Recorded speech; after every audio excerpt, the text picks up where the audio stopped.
Welcome to Everyday Elephants. I'm your host, Tanner Olson, and in a minute I'll be joined by Phil, Katie, and Ted.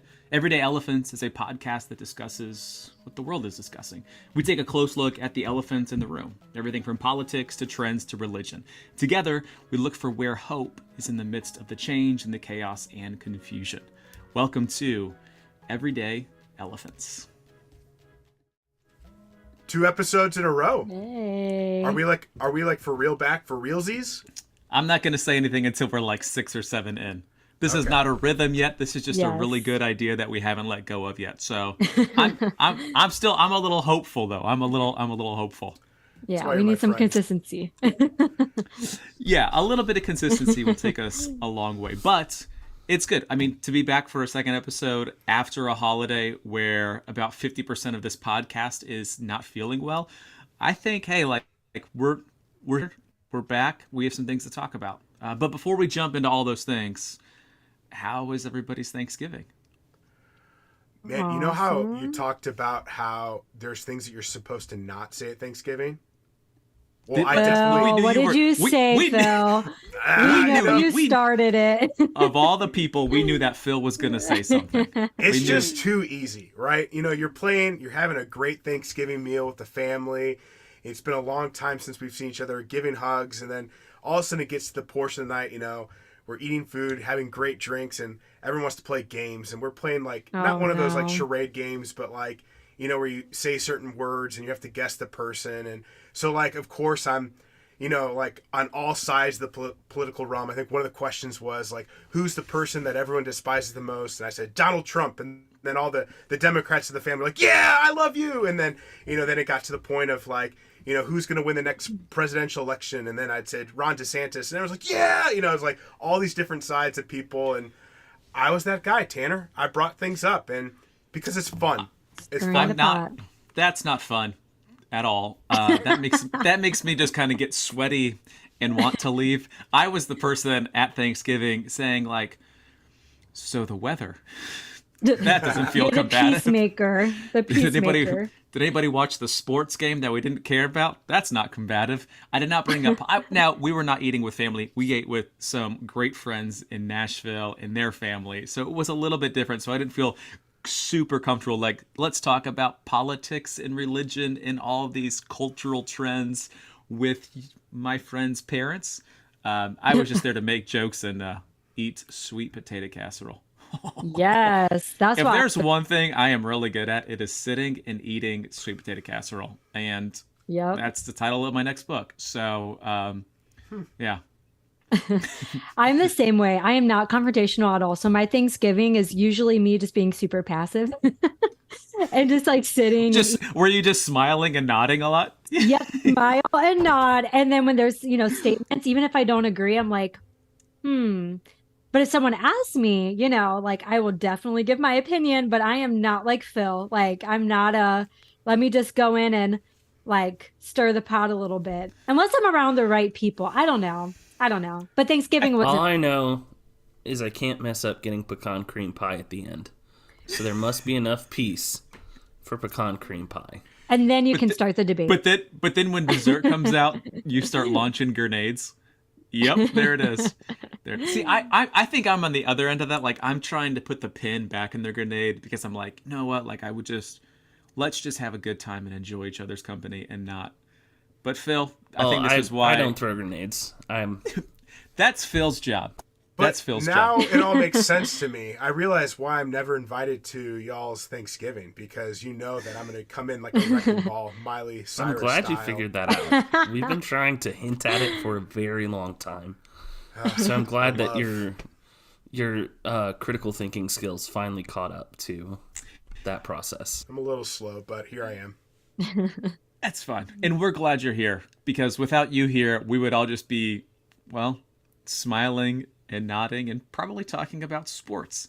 But speaking of sports, yeah, let's kind of get into this. Okay. So on this episode of Everyday Elephants, we'll be chatting about what's happening in China, and we'll be talking about our friend Elon Musk. But to kick it off, see what I did there? We're talking about the World Cup. The World Cup is being played in Qatar, which has been plagued by human rights violations and the FIFA corruption. And on top of that, It's just a soccer tournament. I shouldn't say just a soccer tournament because I'm sure some people are listening and being like, it's the greatest sports moment every 4 years. To which I would say, all right, Phil. Some get us people miss started the on World Cup. Series. The what? Oh, Uh, World Series. Are you talking about a baseball Ding, team that ding. finally won their first World Series championship, the Houston Listen, Astros? Phil. Congrats, man. Phil, you did it. get two with the Cubbies, and then we can talk We've got 3. But anyways, going back in to your soccer, lifetime. you got 1. Anyways, dude, I didn't realize how big soccer is, like, in terms of, well, I mean, I knew it was big, but you know how, like, the NFL rules everything? Well, the ratings for the World Cup just killed the NFL ratings in terms of how many people are watching. So this is a big event. And 4 weeks ago, I had no idea anything that was happening in Qatar until like ESPN released their documentary about all the corruption that was happening. And it was just like that moment where I was like, should I even be watching the World Cup? And it kind of made me really question my motive and my love for sports, and even agreeing with what's happening. So there's a lot that's happened. I don't know if there's some things that stuck out for you guys. Yeah. Well, it just feels like every time there's some sort of massive world event, it always comes back to, oh, there's some sort of corruption on the back end. Like when we talk about the Olympics, and I'm sure you guys have seen those, like the websites where it's like, here's what this Olympic, location looked like 20 years ago, but here's what it looks like today. And it's like they built all these beautiful things to only be used for a little bit of time. And then we think more into that. It's like, well, what went into creating those things? What decisions were made? And then who were the people who were, in some cases, forced to make this happen? How much money went into it? Which I think there was about, $2 billion that went into this World Cup. And forgive me, soccer fans or football fans, this is my first time really watching the World Cup, and I'm getting really into it. But a lot of people are putting a lot of money, a lot of time, and a lot of hurt into something that is just a game. And am I missing something? Am I wrong about that? It's just a game, but there's so much cultural tensions that are happening within the game too. It's also proving one's dominance of a certain country over another, over like the greatest sport that's recognized over the world. And so it's the game of all games, and there's so much that goes into this sport. I mean, US and Iran, they're facing off tomorrow, and it's more than just US and Iran facing off tomorrow. There's already so much that's going on between the two countries that it's moving beyond just a game. And you have to talk back about and that. reflect. We'll talk about that for a second. What is the thing that is happening? And well, actually, maybe we should backtrack.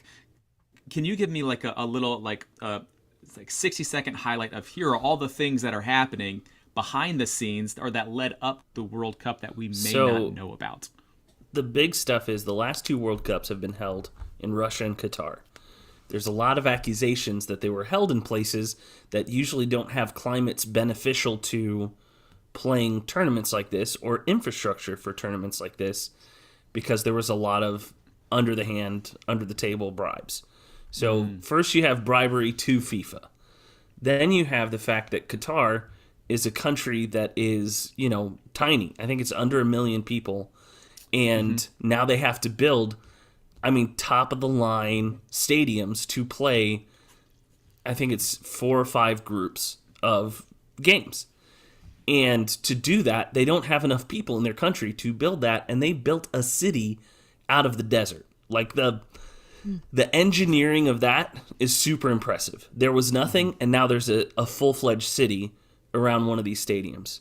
But what they did was they went to countries around Bangladesh, India, places like this, and they brought in migrant workers and basically put them in horrible places, kind of like indentured servitude, and treated them horrendously to get this done. And now that the tournament started, you have journalists are being shoved around and pushed around, even though there were promises that wasn't going to happen. There's a lot of issues with, an Islamic run government with LGBTQ representation and everything that entails. I saw a clip today of a guy who ran on the field with a pride flag, and he gets just railroaded. And it's not like here where someone gets on the field and it's like, okay, $10,000, you can't come back to a game. It's like, you might disappear. We may not see you and again. so, Right. Yeah. Well, So that's the stuff leading into it. And the loss of lives that happened building these stadiums with these migrant workers from different countries, that's not being talked about. And you feel kind of even more dirty watching these games with knowing the behind the story of what just happened. So well, that's what I was going to ask, Phil. Like when you were saying, like it made you even think about like even watching the game. So like before, I will just disclaim like a disclaimer. I had to do a lot of research going into this because I'm not just up to date with.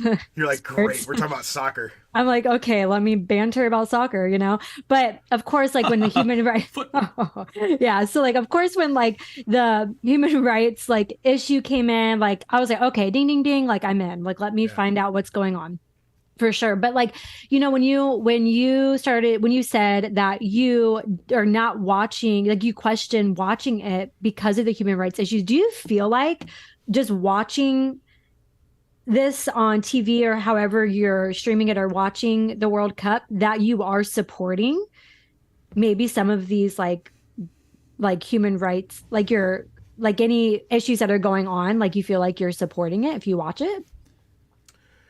Yeah, I mean that's the thing that's coming to mind. Should I be watching this, even though it's one of the greatest tournaments in the world, knowing how many lives were lost, and these families who lost their loved ones? I mean, if you watch the ESPN documentary of the workers that went to Qatar to be able to work on this, and they would die unexpectedly, which would be like of a heart attack, and the families were taking out loans to send their family members there, and Qatar not reimbursing the family or paying them their fair wages, all so that we can have entertainment. I mean, it's pretty disturbing to think about that. And so it definitely taints my perspective and my interest of watching and engaging with this tournament, which has affected me quite a bit. Wow. I think, and I would agree with Phil, and man, I'm not a big soccer fan, and then the World Cup hits, and I'm like, tying an American flag around my neck, and I believe that we will win, right? Yeah. But as you slow down, it gets back to, it's nothing new. It's bread and circuses from the Romans, right? There's so much going on in the world. If we can set up a distraction and make a lot of money doing it, that's a win-win. And FIFA's goal is not the betterment of humanity. FIFA's goal is to make cash. And you even saw it when the opening press conference, the head of FIFA is this European white bald dude, and he goes in, sorry Phil, but he goes in. They must make a lot of money, let me just tell you. It's true. But he goes into this whole thing of like, these games are, they bring us all together. They do all these things. And because of soccer, I am the migrant worker. I am the this. I am the that. And I'm like, bro, you flew here on your private jet. Like, you aren't even like the dad who sold his, his prized possession to get him and his son there. Like, you're sitting with these people who committed these things. And there's a huge disconnect. David Beckham was a goodwill ambassador for Qatar. And you just go, yeah, because if you pay the right people enough money, they're going to say nice things about you. Yep. Do we feel like all of our conversations, and we can just sum up all of our future podcast episodes maybe in this, it just always comes back to greed. It comes back to money, and people will stop at nothing to make more money. And what we're seeing, especially with the World Cup, is like people are losing their lives, their dignity, and their future for someone else to make a lot of money. Yeah. I don't know, but kind of going what you were saying, Phil, is you were like, I don't feel good watching it. I don't feel great watching it either.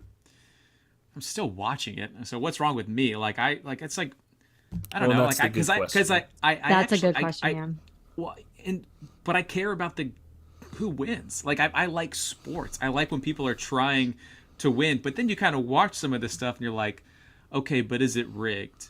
Is it rigged because this team is winning or this team is losing, or because this team paid more money so that they can beat this team, and so the refs are just making some change on the side? So like, I don't know. It's hard to watch it and not think about those things. Well, and Yeah. Katie, I'd love to hear, kind of coming from an outside perspective, but a place of faith. What do you think? What's your take on watching, not watching?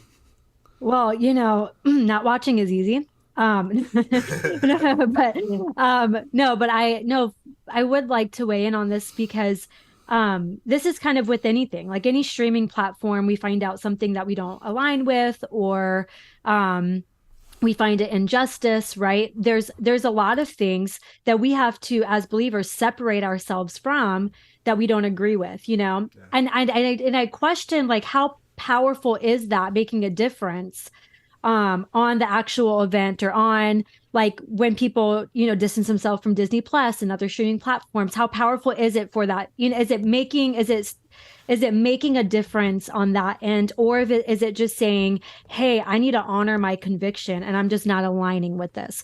And I think everyone kind of has to answer that question for themselves, while at the same time not being passive in the fact that there is, for this situation specifically, the human rights issue. And even you mentioned, Ted, the LGBTQ getting ridiculed, and a lot of it can be, I don't know if I'm saying it right, but maybe life threatening. Is that the what I picked up from what you were saying in the situation? I think even as Christians, we have to have some critical thinking around it, whether we're, if that means we're watching or not watching, but we definitely can't be passive, like, then that's hard for me. Like, that's a thing for me that I'm like, oh, it's easy for me because I don't really know what's going on, and it's easy to turn a blind eye. But then this is affecting people around me in my circle, right? This is affecting people I know, and they want answers, or they need thoughts on this, right? So, like, it's one of those things where I just think we just can't be passive. Yeah, go ahead, Tanner. So then who does it start with? Because I don't think, and it might, but I don't necessarily know if it starts with someone just watching in a random city. I think it might has to begin more with the people who are, like, backing the tournament, whether that's like the sponsors and the countries themselves, of saying, like, hey, like, where's the equality in this? Where is the peace? Where's the humanity in something like this? Because I think it takes a team walking off the field. It takes a team saying, we will be eliminated because we're going to take a stand and say these things are not right. That I do think it's important for us to gauge ourselves. Listen, you can go check my Twitter. I got very patriotic when we played England. And then as we prepped for this podcast, I was like, oh no, it's me. I'm the problem. I'm the problem. The problem. Which is another theme of our podcast too. I think Yeah. Ted and I, we often come to the realization, oh, we are the problem. It is my fault. And I think, as we talk about workers, as we talk about LGBTQ, as we talk about all these things, wherever you land on those things, our call as Christians is to defend the life of people who bear the image of God. Mm-hmm. We can debate, we can disagree, and in our heritage, where I come from, we have a lot of disagreements, especially with some of those communities, but your life should not be threatened because of that. We should not praise the beauty of these stadiums when in the same breath we go, and it came at the cost not of an accidental loss of life. That's one thing. Mm-hmm. But these were corners cut that caused accidents. Yeah. Mm-hmm. Here's a reason why I will be watching tomorrow, which maybe also gets to something Wait, good. Phil, you are watching? No, I am watching, but I'm just, I struggle with it. Like, I am watching games. Okay. But tomorrow... I'm watching to see what else is going on. I'm not watching in support. I'm watching as a Let me justify everything that I'm saying. It's like a more journalistic approach. We have a podcast we have to talk about. I'm reporting. Phil's our sports correspondent. Yeah. No, but Phil, the way the United States, Iran. There's a lot of tension that's going on into this game. But even if you look back to the Iranian team that made it, the very first game, the Iranian players did not sing their national anthem. Which, if you know anything about the World Cup, that's the big thing, is to be able to sing your country song. They did not say a word in support of the inequality that is happening in their country. I think Iran is 178th out of 180 countries. That's the most oppressed country when it comes to freedoms, liberties, and they didn't sing. And supposedly they were threatened. So by the second game, you'd see the players kind of murmuring with their lips, singing the song. And now they're going to be playing United States, and there's already a lot of other stuff that's happening there. And you're, in a way, I'm just like, wow, look at those guys might actually do something where they go back to their country and may lose their life for doing what they've been doing. Like, that's almost like them standing up for something that's bigger than the game of sports, this World Cup. And, we're all wrapped into the America and all this stuff that's happened in Qatar. But, like, man, look at these Iranian players. They may be living their last life. I don't know. It's just crazy to think about that something that we don't experience in our own context. Yeah. Wow. It's crazy. Let's move on, and we'll see how the game goes tomorrow. And I'm sure we'll have more to talk about next Monday about the World Cup, because by then more teams will have moved on and all that kind of stuff. One of the things that we also want to talk about is China, one of the biggest countries in the world, which did not qualify for the World Cup, but they are still headlining the news. According to CNN, protests have erupted across China, from Shanghai to Beijing, in a rare show of dissent against the ruling Communist Party, sparked by anger over the country's increasingly costly zero COVID policy. We're talking about COVID still. Talking about COVID still. It's still a thing. And it is still a thing. And it's not. And it's something that should be taken seriously. But in China, it seems to be like a little something more is going on. Who wants to take it on this one?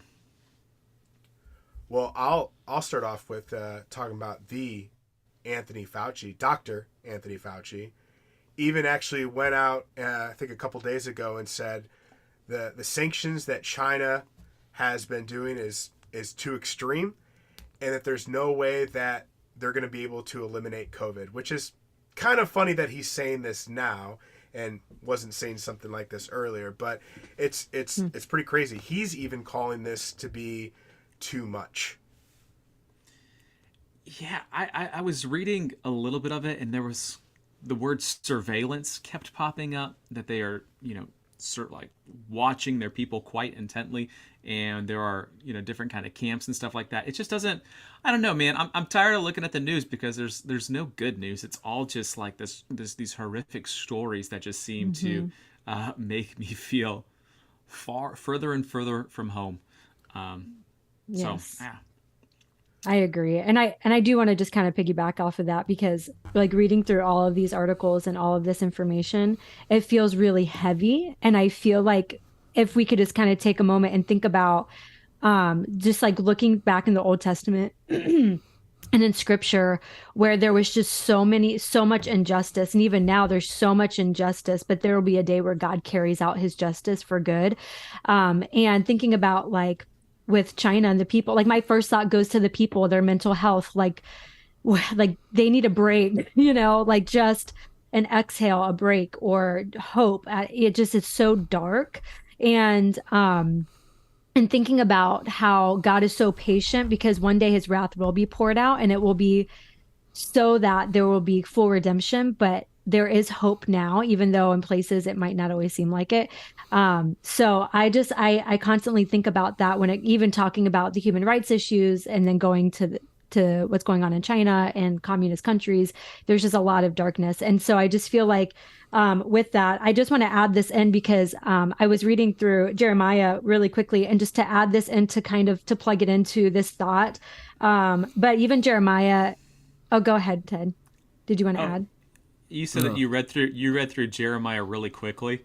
That's a lie. Well, that is a I long read- book. I was gonna. Read, Busted. read a portion of Jeremiah. I know, I need to watch my words. I read a portion of Jeremiah very quickly. I read a verse. But not the book, not the book. No, but this is a verse that that came up when I was like looking into like verses about justice and some things that to kind of like see, okay, God, remind me of like your hope in this. But I love this because even Jeremiah like asks this, righteous are you, O Lord, that I would plead my case with you. Indeed, I would discuss matters of justice with you. Why has the way of the wicked prospered? And why are all those who deal in treachery at ease? And I feel like that's our longing and our question when we look at this, like in this darkness and things going on, like even the prophet Jeremiah, like he ached to like get this question solved. And we have the whole Bible so we can see the hope and where the answer lies and that there is justice and God is patient, but it is coming quickly. And we have hope. We have something we're waiting for in this. But it just like that question just was like such a human question, like, and it resonated with me as I'm looking into all of this. But I just wanted to add that in because that might be a question listening to all of this as Christians. We might ask ourselves, why are the wicked prospering? You know, why is this going on? Lord, I'm coming to you about the justice, and you're a just God. And that might be a question that we have for him when looking at this. But just wanted to add that in there as well. Well, and it seems, you know, when I think back to COVID and being a pastor through COVID, there are things, you know, maybe I would have done differently. There are things I was called out for. There were things people thanked me for. There are things that, you know, still, every once in a while, I kind of stay up at night going, man, was that the right decision? You know, are there people who I hurt, I offended because I did something wrong? And there's a lot, like, I still struggle through in that. But when you see some of these places where the struggle is eliminated, and it appears like Phil was saying, you know, and Katie, what you came in with justice is, it feels like COVID is being used as an excuse to enact certain policies. Whereas I, for better or worse, I feel like we all stumbled through the first 6 months trying to figure things out. And I don't know where we are on this side, but I'm grateful that we aren't, you know, when COVID pops up now, it is take a test, stay home, you know, you're sick. And maybe that's what we should have done at the start. Maybe not. I would lean towards not. I had a lot of friends in the medical field who were working in those places. But there's a difference between prudence and injustice. And I think, Katie, you said that well to say, where do we live in that tension? And I think, you know, as the theme of the podcast is, even with protests in China about this, I come back and think, you know, selfishly, I think about me. And I wonder, what did I do right? What did I do wrong? And you just got to keep moving forward because, like you said, it's we don't dole out the justice. It happens in God's time.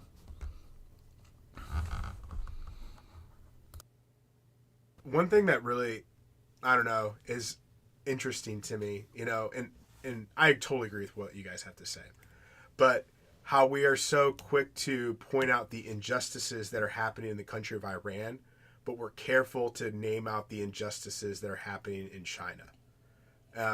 Because there's money involved. Thank you very much, Ted. The money. We look at the NBA, Tanner. Wait, hold on one second. What are you saying, that people are motivated and make choices and run their lives based off of money? I think you're onto something. I don't know if that's true. That doesn't feel true to me at all. There's only everything that tells me that it's correct. Exactly. Yeah, no, I mean, you can look at the NBA. We can look at any kind of sports or any time. I mean, money controls a lot of what people say and what people do not say. And even as this, little podcast that we have going, it kind of even in our conversation a little bit, like, we're like, let it fly about Iran. But with China, we're like, but we're just going to take a little bit of a closer look at what they're doing just to kind of see. So Phil, what do you think, like, what do you think should be done? Do you think the media should really like side more on the fact of like standing up against like what China's doing, like they are with the World Cup, or siding with them more, with the people that are protesting? What are your thoughts on that? Well, it's hard. The media are always going to paint a story that they want to paint. We just need sure. leaders to be able to stand up for what is right, right? Mm-hmm. And not because of any political gain or financial gain, to be able to call it the injustice. There's injustices that are happening in Iran, certainly, that need to be called out. There's also just injustices that are happening in other countries that we become selective and we choose based upon what is convenient for me and what's best for my financial gain. So I just think that there needs to be, it needs to be more universal how we call these things out. And it's just funny how some of these things work out sometimes. Yeah, it's a lot, and we could probably talk about this for quite a long while. But I think we should move on to our next thing before we log off. We got to talk about longtime friend of the podcast, Elon Musk, Twitter, Taking over Twitter. All of the things that are happening over in the Twitter world. Are all of us on Twitter here? No, I am not. Oh, okay. We found the healthy person. Wow, cool. Way to brag. Exactly. Way to brag about being healthy. No, I am not. Phil, what's happening with your good friend Elon Musk? Well, I think we did an episode a long time ago before we took our sabbatical, right? And Yes, I think every episode that we referenced in the past was a long time ago. exactly. And so it was at the point where Elon was purchasing Twitter. And a lot had happened in between then where he was going to purchase it and then he was going to back out of the deal. And then long story short, I think after trying to get some lawsuits, he's now the rightful owner of Twitter, which Lucky. there have been changes that have been made. And I think 75% of employees have been laid off or fired. And Elon has taken over. And for some people, this is the greatest thing that has ever happened, that free speech is back. And for others, it is a very dark time in this world. But regardless of your thoughts, Elon is now the owner of Twitter. So with that being said, what are your guys' thoughts? What is there to say? I mean, is it a circus? Like it is. Like I go on there now for entertainment, and actually, I don't know about you guys, but I feel like I've been going on Twitter less and less because it feels like more like empty noise at this point, and it's just I don't know. Maybe it's because of all the change that's been happening. I just don't enjoy it, and before I would go on, and we talked about this maybe like our first episode, a long time ago, about where do we get our news from, and I got a lot of my news and highlights over on Twitter, and it'd be like you would see the tweet or the highlight, and then it would take you somewhere else. But that's where I got like, hey, here's the breaking news, here's the things that's happening here, and here, and from there, then I would go to other news sites. But now I feel like Twitter just wants me to rot. It feels like TikTok, where I can just like rot right there, and I don't want to rot, you guys. I want to live. Do you think Twitter's gotten worse? Yes. Why? But I would say I think Twitter has been getting worse. I don't think because Elon purchased it got worse. I would say that it just has gotten worse. Kind of the same with a lot of social medias. Like after a couple of years, Facebook, you started to see kind of got worse. Instagram kind of got worse.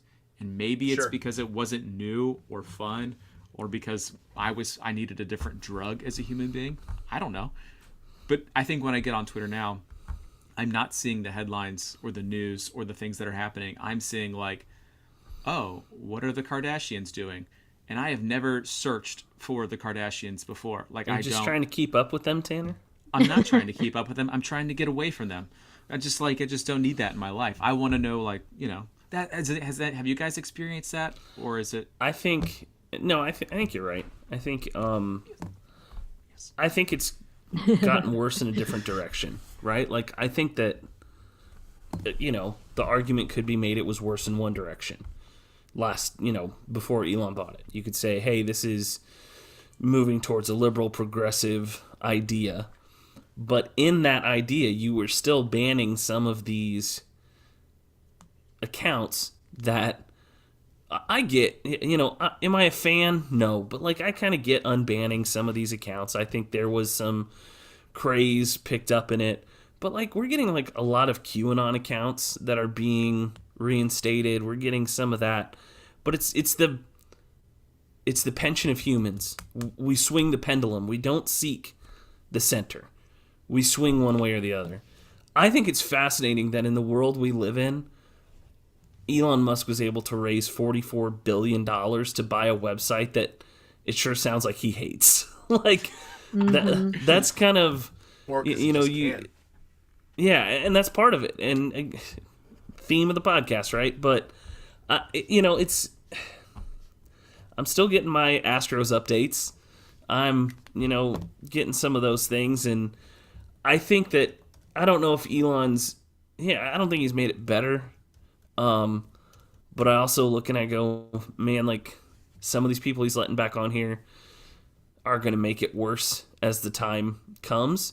Because the one thing with Twitter is that it became an instantaneous form of news transmission. And some of the stuff he's done with, wanting to push back against the media for being verified and things like that. Well, now you have public service accounts that people are coming in and getting verified for it, and all of a sudden they're announcing these things, and those accounts are going, this was the number one way we communicated with the public about emergencies. And now because verification has changed, we're relearning how that works. You look at, there was some major corporation, Lockheed Martin, I think, someone built a verified account of Lockheed Martin and said, we're stopping selling jets to these 5 countries, weapons and jets. And their stock plummeted in a day. Now, that I think is coming from a more progressive leaning end that they said, oh, we can learn how to do this. My theory is that Twitter, it used to be you had to meet people in person. And the crazies, you had a certain amount of crazy in your town. And for them to get together, they had to drive a distance to get their crazy together.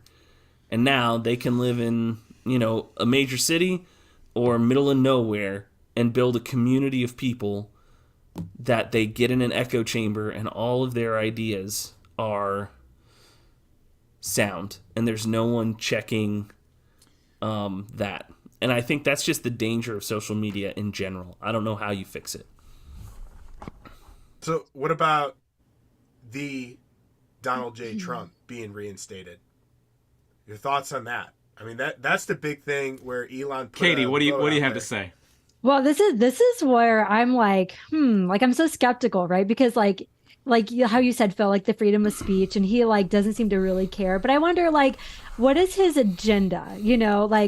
Like for him to like then like the elections are coming, like we know Donald Trump is like running again, and like then now he's like back on Twitter. I think like I look at Elon Musk and I just like wonder, I mean, who knows, maybe that's a conspiracy, but I'm like, what is his agenda? Like really, like if it's just because he can buy out Twitter, like then why, So I'm just skeptical. And then once Donald Trump got on, I was like, like I wonder if, they're in cahoots or something. Well, if you read up on his, he just put out, and people have been talking for a while about his Twitter 2.0. What he wants to build is an app that replaces your wallet. I don't know why he chose Twitter to do that. That seems strange. Maybe it was the infrastructure's there and he could buy into it. But there's videos of him, and I didn't read the article we had, but he did a slide deck in the past couple days that he basically wants to digitize everything.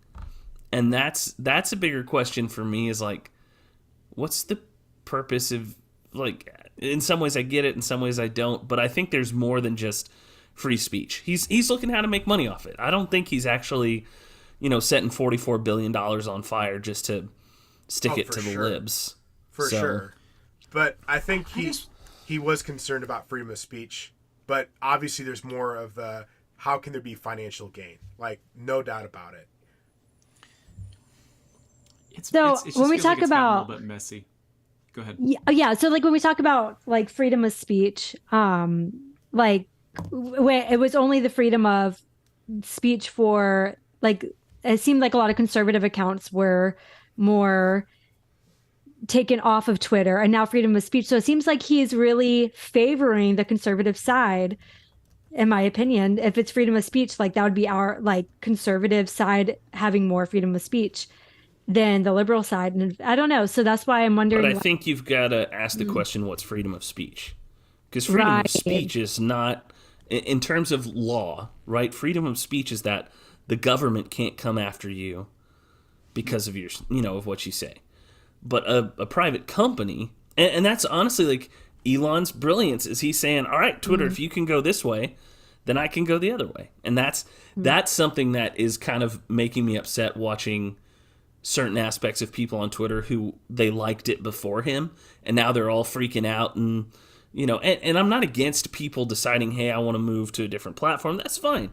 But it's like, you got to understand, like, Twitter was leaning away. Like, it's a business, and they can make that decision. Yep. But once Elon buys it, he can make that decision too. And what no one's talking about is the greed of the former CEOs and owners selling it to him, going, yeah, we want the money. There was this big outcry of Elon, but it's like, yeah, but where were your boys who, were leaning with the wind one political way? Well, it's because they didn't care about your speech. They cared about making sure they made money. Yep. Yeah, it's just going to be interesting to watch. In a lot of ways, I feel like I'm watching something burn, and it's hard to look away from that. But I think a lot of times when the topics that we kind of covered today, we're watching a lot of things that feel like we're watching something just burn. And it's hard to feel like you can't really do anything about it. I don't know if you all feel that way too, where I feel like the news is just happening around us, not so much, I don't know, to us, which doesn't feel right by saying that. But hey, to wrap it all up, my question for you all is a little less than serious, but Elon Musk bought Twitter for $44 billion. So what would you do with $44 billion? I know it's a hard question. Phil, Listen. I feel like you have this answer like locked and loaded. I'll go. I'd plant a lot of churches. I'd immediately set up trust funds and things like that so that my money would make money. I would give as much money away as I could to friends, to family, to organizations, because I would not trust myself with that amount of money. And the one thing I would do, though, is I would go to the Houston Astros and say, how much would it cost for me to own a suite in this stadium? I do not want to own the team because I want to keep loving the team for who they are. I don't need to be in management. I don't need to be in ownership. I just want a suite where anyone I know and love can come and watch games. Phil included. Ted's going to be the new Mattress Mac. There you go. I'm betting every time. Astros win in the World Series. You can get free communion if they win. I mean, you can get free communion if they don't win. But yeah. There you go. Katie, what about you? Man, listen, I am not good with money. So if it was me and my husband, like, and we had that much money, first of all, we would really disagree on what to do with that money. And I probably would just sit on it and just the comfort of knowing I have it, and then like venture out to get like little things that I like. But a big thing would be like a nice house on land and like just, but I would probably sit on it, to be honest. Like, and it's $44 billion. I hope you just get more than just a house and sit on land, Katie. Listen, I am not a big dreamer. If you were sitting on $44 billion, you got a big butt, because that's a lot of money. So, listen, Phil, what about you? What are you doing with the money? Yeah, there's obviously many different ways I would want to invest in that money, so that way it can carry over to different businesses, opportunities. Ted, I like what you said about churches, but I think the real thing too is where we talk about money, there's a lot of power, and that can easily happen to any one of us. And so how do you build something where there's accountability, where it's not me making the sole decisions? I would make sure that there's some of the most wise financial people that are a part of that process, where we can maximize the use of that money that can go towards a lot of different things, towards equality stuff throughout the world. But then, just just different opportunities, different businesses all over. I think my heart would be, how do you rebuild some third world countries so that way they have the means to be able to evolve even more as a society. And because in many ways we've been given so much and a lot of them have not been given anything. And so obviously you want people to work for it, but how do you build something like that where it could be more stable in some of these countries? Here's the thing. If I had that much money, I would invest in Phil to be my financial advisor so that I would make good decisions. Strike one, Katie. There's a lot of kids that go hungry in this country every night, and I would try and take the biggest chunk out of that I could. You guys are so great. Well, I hope that you all get $44 billion. What I would do is I would get rid of Mondays. That would just be my work, just to get rid of Mondays. And then I would also get rid of, and I don't know if I never said this right, but you know when we have to fall back when it gets darker earlier. Daylight savings time. I'm getting rid of that. That's changing. It just is it because I'm going to put some money towards it to make sure it does change because I don't need that. I'm also going to do my best to get rid of winter. I'm going to cancel that as well. So I'm getting rid of We're Mondays, working on that too, baby. And Global warming, my friend. And then I'm going to take out stairs next. Oh, we don't have of us time need for stairs. that. So First floor. All right. You have $44 billion. You can do so much more. I could, yeah.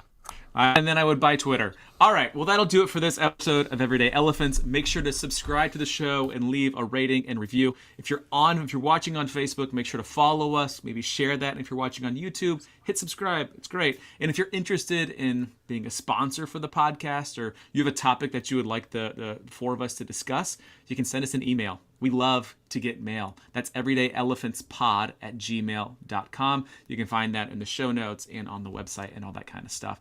All right. Have a great week. We will catch up with you next Monday. Peace. See ya.